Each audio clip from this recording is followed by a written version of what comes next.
I was recently asked what are the main things to look out for when maintaining your shrink wrap machine.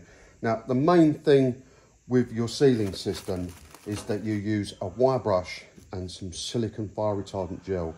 You put a little bit of this grease onto the brush and you clean your sealing system, particularly when it's hot, to remove any debris and help to stop the film from sticking to it. You need to change the Teflon tape, which is in the upper hood, periodically, because this is sacrificial. This will burn through. Eventually, also, this rubber becomes brittle and compressed. You need to change that periodically as well. These are consumable parts of the machine.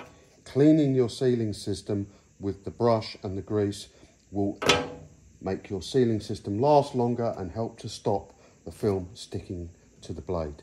These are the basic things that you need to do to ensure good, reliable use of the machine. I'm going to drop a link for these as a kit onto my website. You can purchase them there.